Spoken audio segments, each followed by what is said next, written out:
చాలామంది బాధపడుతున్న సమస్య మీద మాట్లాడబోతున్నామండి.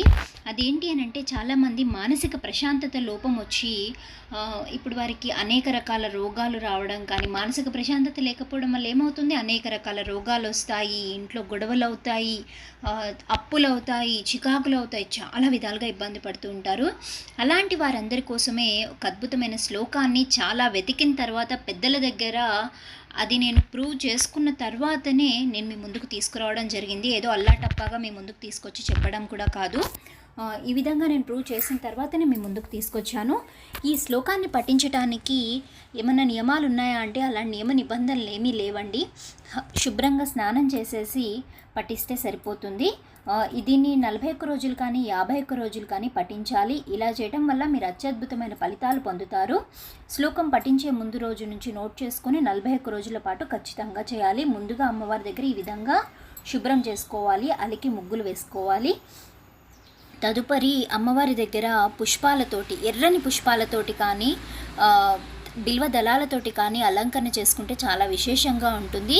కాబట్టి ఎవరు చేసుకున్నా చాలా ఎక్కువగా ముఖ్యంగా మీరు బిల్వ దళాలను దొరకపట్టుకునే ఇది చూసుకోండి. బిల్వ దళాలన్నవి ఏ గుళ్ళల్లోకి వెళ్ళినా కూడా మీకు దొరుకుతాయి. కాబట్టి బిల్వ దళాలను దొరకపట్టి వాటితోటి అలంకరణ చేసే ప్రయత్నం చేయండి. నాకు కొన్నే దొరికాయి. నేను అమ్మవారి దగ్గర 2-3 వేసుకొని నేను మిగతావన్నీ కూడా చామంతి పూలు ఉన్నాయండి ప్రస్తుతం నా దగ్గర. చామంతి పూలు, గులాబీ పూలతోటి నేను అమ్మవారిని అలంకరణ చేయబోతున్నాను. ఇప్పుడు ముఖ్యంగా పీఠాన్ని ఈ విధంగా శుభ్రం చేసేసుకొని అంతా కూడా నీట్గా చేసేసుకున్నాను. ఈ శ్లోకాన్ని ప్రతి నిత్యము 108 సార్లు జపించాలి. అలాగా 51 రోజులు, 21 రోజులు, 108 రోజులను పెట్టుకున్న నియమాన్ని ఖచ్చితంగా పాటించాలి.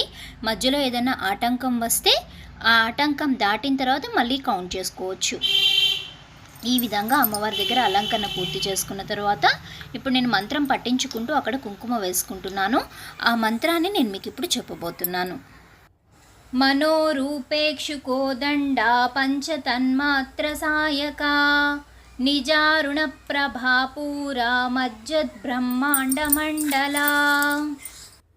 మనోరూపేక్షుకో దండా పంచతన్మాత్ర సాయకా నిజారుణ ప్రభాపూరా మజ్జద్బ్రహ్మాండమండలా. మనోరూపేక్షుకో దండా పంచతన్మాత్ర సాయకా నిజారుణ ప్రభాపూరా మజ్జద్బ్రహ్మాండమండలా. మనోరూపేక్షుకో దండా పంచతన్మాత్ర సాయకా నిజారుణ ప్రభాపూరా మజ్జద్బ్రహ్మాండమండలా. మనోరూపేక్షుకో దండా పంచతన్మాత్ర సాయకా నిజారుణ ప్రభాపూరా మజ్జద్బ్రహ్మాండమండలా. మనోరూపేక్షుకో దండా పంచతన్మాత్ర సాయకా నిజారుణ ప్రభాపూరా మజ్జద్బ్రహ్మాండమండలా. మనోరూపేక్షుకో దండా పంచతన్మాత్ర సాయకా నిజారుణ ప్రభాపూరా మజ్జద్బ్రహ్మాండమండలా. మనోరూపేక్షుకో దండా పంచతన్మాత్ర సాయకా నిజారుణ ప్రభాపూరా మజ్జద్బ్రహ్మాండమండలా. మనోరూపేక్షుకో దండా పంచతన్మాత్ర సాయకా నిజారుణ ప్రభాపూరా మజ్జద్బ్రహ్మాండమండలా.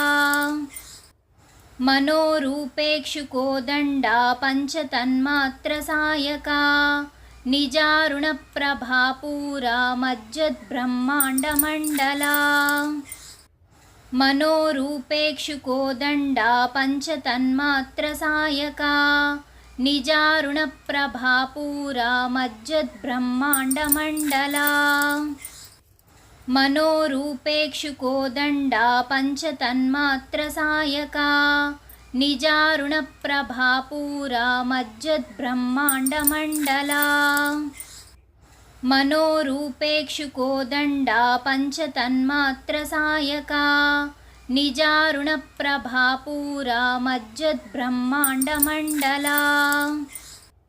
మనోరూపేక్షుకో దండా పంచతన్మాత్ర సాయకా निजारुणप्रभापूरा मज्जद्ब्रह्माण्डमण्डला मनोरूपेक्षुकोदण्डा पञ्चतन्मात्रसायका निजारुणप्रभापूरा मज्जद्ब्रह्माण्डमण्डला मनोरूपेक्षुकोदण्डा पञ्चतन्मात्रसायका निजारुणप्रभापूरा मज्जद्ब्रह्माण्डमण्डला मनोरूपेक्षुकोदण्डा पञ्चतन्मात्रसायका निजारुणप्रभापूरा मज्जद्ब्रह्माण्डमण्डला मनोरूपेक्षुकोदण्डा पञ्चतन्मात्रसायका निजारुणप्रभापूरा मज्जद्ब्रह्माण्डमण्डला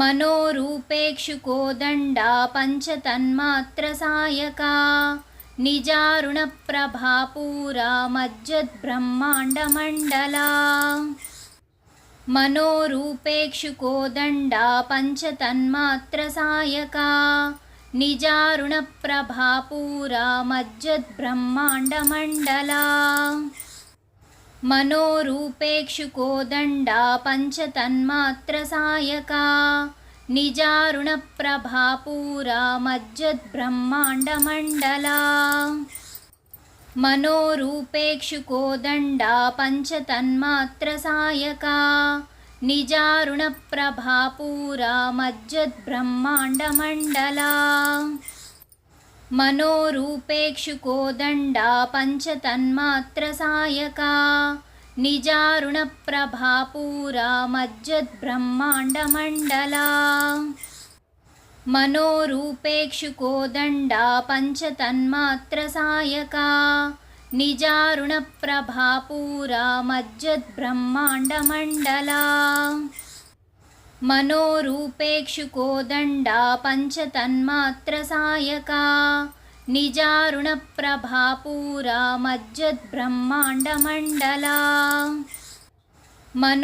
मनोरूपेक्षुकोदण्डा पञ्चतन्मात्रसायका निजारुणप्रभापूरा मज्जद्ब्रह्माण्डमण्डला मनोरूपेक्षुकोदण्डा पञ्चतन्मात्रसायका निजारुणप्रभापूरा मज्जद्ब्रह्माण्डमण्डला मनोरूपेक्षुकोदण्डा पञ्चतन्मात्रसायका निजारुणप्रभापूरा मज्जद्ब्रह्माण्डमण्डला मनोरूपेक्षुकोदण्डा पञ्चतन्मात्रसायका निजारुणप्रभापूरा मज्जद्ब्रह्माण्डमण्डला मनोरूपेक्षुकोदण्डा पञ्चतन्मात्रसायका निजारुणप्रभापूरा मज्जद्ब्रह्माण्डमण्डला मनोरूपेक्षुकोदण्डा पञ्चतन्मात्रसायका निजारुणप्रभापूरा मज्जद्ब्रह्माण्डमण्डला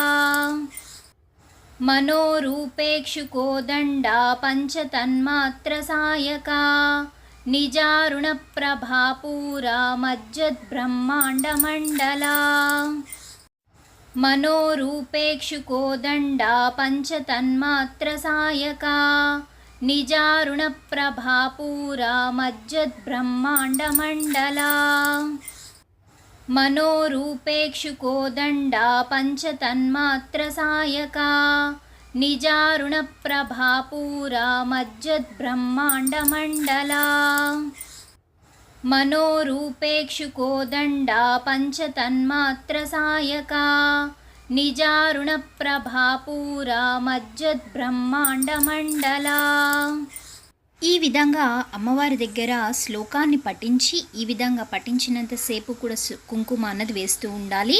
ప్రతి నిత్యము ఆ కుంకుమని పెట్టుకోవాలి. ఇలా చేయటం వల్ల మీకు అద్భుతమైన ఫలితాలు లభిస్తాయి. దాంతోపాటు ప్రతి నిత్యము అమ్మవారి దగ్గర ఏదో ఒక పండుని నివేదనగా పెట్టండి.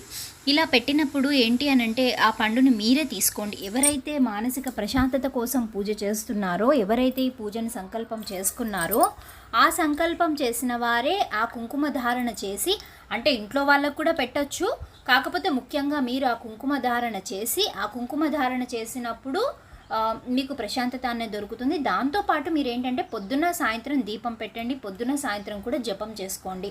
తరువాత ఏదైతే నైవేద్యం మీకు ఏది దొరికితే అది పెట్టొచ్చండి. బెల్లంతో సహా మీరు ఏది దొరికినా పెట్టొచ్చు, అమ్మవారు తినేవి ఏవైనా కూడా. అది మాత్రం మీరే తీసుకోండి.